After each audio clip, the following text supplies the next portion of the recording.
¿Qué tal, muchachos? Tengan una excelente tarde. En esta ocasión vamos a seguir hablando de la cuestión de amparo. Vamos a seguir trabajando con esas cápsulas como ya lo habíamos venido mencionando. Vamos a aterrizar algunas dudas. Veo con mucho gusto que algunos de ustedes me han manifestado algunas inquietudes a través de los medios que hemos platicado. Muchos me preguntan cómo les puedo hacer llegar estas dudas, cómo le puedo transmitir al profesor estas inquietudes. Ya lo habíamos comentado, por favor les pido que trabajemos por los canales que hemos estado propiciando, ya sea el chat grupal, ya sea el WhatsApp, ya sea el Classroom, o si tienen la facilidad, también a través de un mensaje privado. Muchos lo han hecho así y de esta manera a mí me permite aterrizar todas estas dudas, ¿ok? En esta ocasión vamos a comenzar resolviendo algunas dudas que me han planteado. Concretamente me voy a referir a 3 alumnas, que fueron las dudas que me han planteado en ese sentido, de respecto al tema anterior, que fueron los principios rectores del juicio de amparo. ¿Ok? Me refiero primero a ti, Dulce. Tú me estabas preguntando en el canal dos dudas concretamente. Te referías al principio de definitividad y te referías al tema de la suplencia de la queja. Vamos a aterrizarlo de la siguiente manera. Por lo que se refiere al principio de definitividad, es correcto lo que tú estás comentando. El principio de la definitividad se refiere a que antes de plantear yo un medio de control constitucional como es el amparo, yo tengo que agotar previamente todos los medios de impugnación o todos los recursos ordinarios que la ley me plantea en ese sentido. Es correcto lo que tú estás aduciendo. Por regla general yo no puedo plantear el amparo hasta que no agote. Si hay un recurso de apelación de manera previa, tengo que agotar previamente la apelación. Si hay un recurso de revisión, tengo que agotar previamente el recurso de revisión.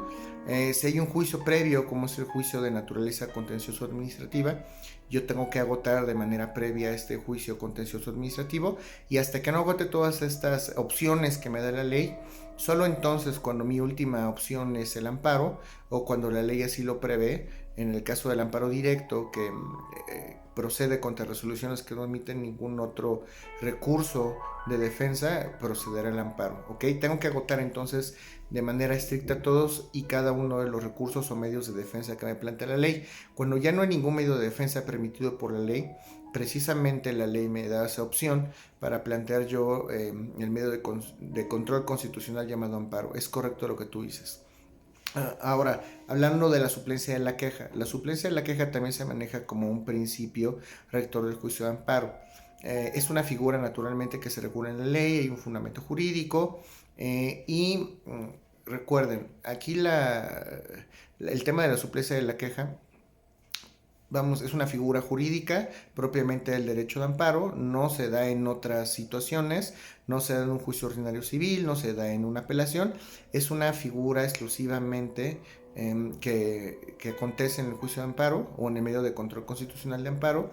Esto es así porque recuerden ustedes que es una protección contra la violación de derechos fundamentales, derechos humanos, tratados internacionales o, antes de la reforma, garantías individuales o sociales. Podemos definirlo de esta manera: es una figura estrictamente jurídica y una figura propia del derecho de amparo.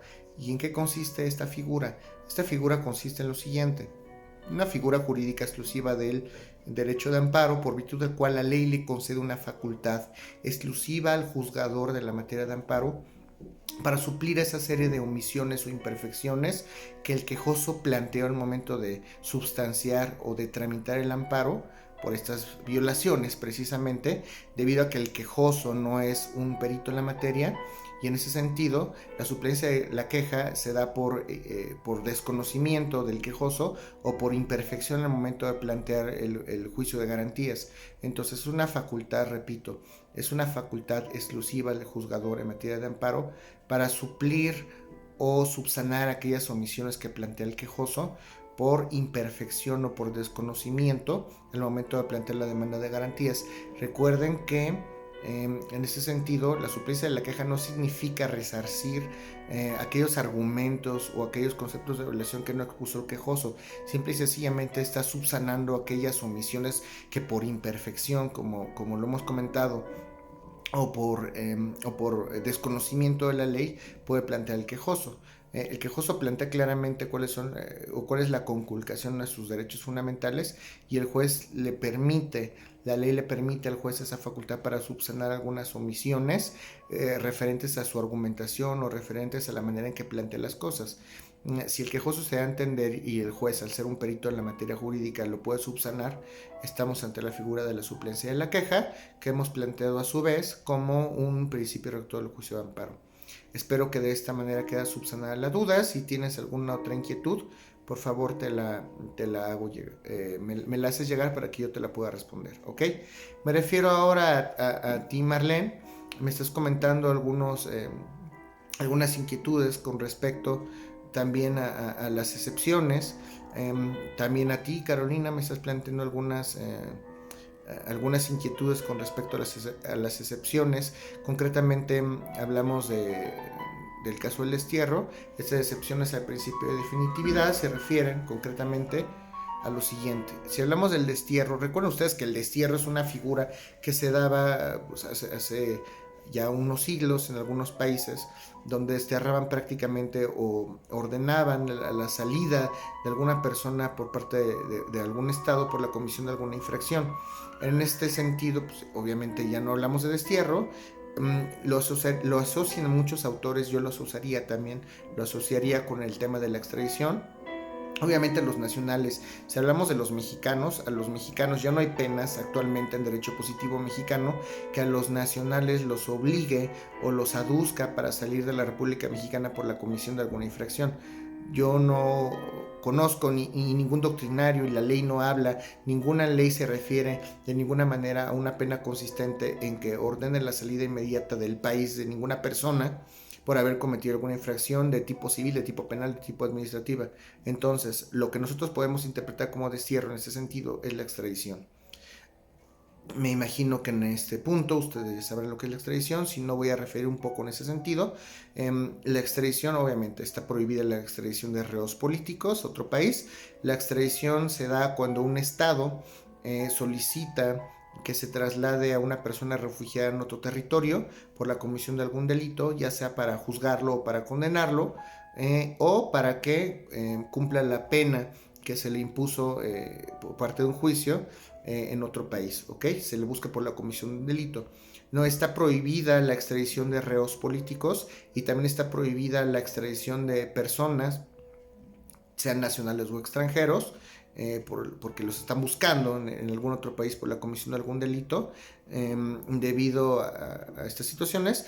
Y no podemos extraditar de ninguna manera a ninguna persona a otro país donde no se observen de manera primordial las garantías o los derechos fundamentales que en México en principio nosotros observamos. Si nosotros aquí nos esforzamos y formamos parte de tratados internacionales que protegen en esencia las garantías individuales, no podemos extraditar a una persona para que sea juzgada o para que cumpla una pena a otro país si en el país al que quiere ser extraditado no se respetan en esencia las garantías o los derechos fundamentales que en México sí se protegen.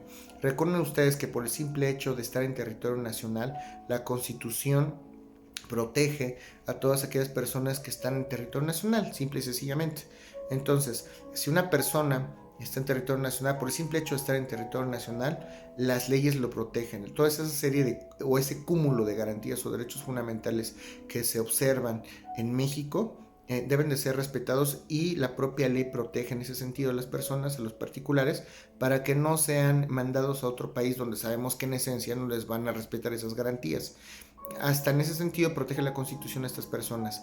Pueden haber cometido algún ilícito de la naturaleza que sea, y serán juzgados conforme a las leyes mexicanas. Es una protección. Si una persona que cometió alguna incidencia o alguna infracción grave, en ese sentido se propone o solicita la extradición para que sea juzgada o para que cumpla su pena en otro país, y en ese país no se respetan los derechos fundamentales que en México sí se protegen, por lo menos los básicos, se va a negar la extradición.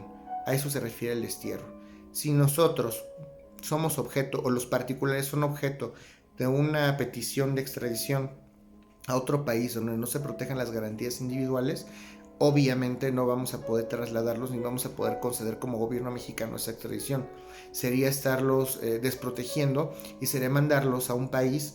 Estaremos cometiendo como gobierno y como Estado un acto de autoridad consistente en mandarlos a un país donde en esencia se le van a conculcar las garantías individuales. Esto es importante. Espero que lo entiendan. En otro punto,